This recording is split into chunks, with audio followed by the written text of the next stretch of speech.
One of the things we've noticed, for example, with the Ebola outbreak is that pandemics spread very quickly, and borders mean nothing to these pandemics. Tell me about the healthcare facilities and services in the Philippines for dealing with the rise of pandemics.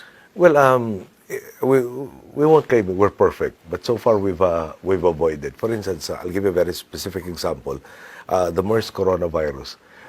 We were told 12 hours after our citizen had landed in Manila that he had tested positive for the virus, and this was a period we're a heavily Catholic country, so this was Holy Week. Wednesday is when the whole of the country shuts down, and that's when we were informed of the emergency. Now, we followed the WHO guidelines, but we added our own twist. For instance, in dealing with the MERS coronavirus, at that point in time, the people at risk would be 3 people on the row in front of them and 3 on each side and towards the back. So I asked, the flight from this particular country, the Middle East, is about 8 hours. The person was traveling with 3 members of his family and a staff member. So there were 5 of them. Now we're going to check on just the 3 people in the immediate vicinity. They never stood up to go to the washroom. They never talked to somebody in a different row, etc. Because MERS is supposed to necessitate direct physical contact.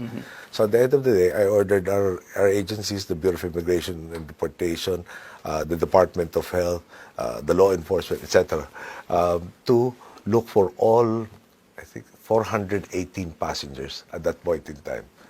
And we were successful. The guy was a medical professional. He had limited contact. Bottom line was, when we found him, we had him tested again, and he became negative for the virus. So I asked our doctors, I just want to share that, are our test methods different from where he came from? So there's only one test. How can he be positive there and negative here? Our test kits are out of date. We just finished the WHO inventory. So what happened? Perhaps the disease had already coursed through him. But the bottom line was, even in a period of time where government was also shut down, we had enough people to be able to trace practically everybody and to refine the systems on how to monitor people entering and leaving the country. In the Ebola, we had peacekeepers in Liberia when the Ebola epidemic was in place. Fortunately, we were not infected. They were isolated in their camps. But I had to make a decision that, look, they will have to have contact outside. There was a situation where the medical infrastructure, the doctors, the nurses were no longer reporting to hospitals. That is an untenable position for us. We'll have to get our citizens back. We brought them back home. They got isolated in an island until everybody was cleared after a lengthiest incubation period on record. So at the end of the day, we are in contact with various other countries, with the UN's World Health Organization. We invest in facilities that can help us identify the virus, isolate people who have of the sickness, and we're very, very serious.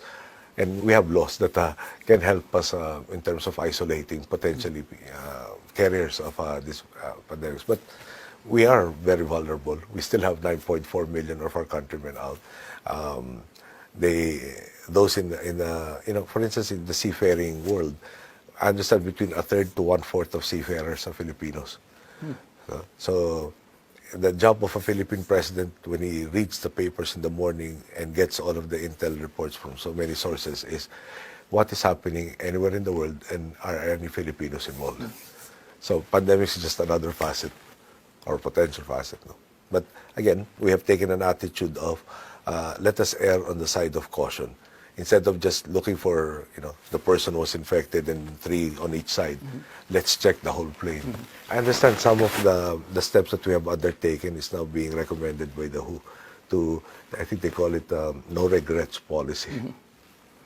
Thank you so much for being a part of this, and thank you so much for honoring us with your presence. You'll be receiving an honorary degree very soon, and you honor us with your affiliation with the university. Thank you. Thank you, sir.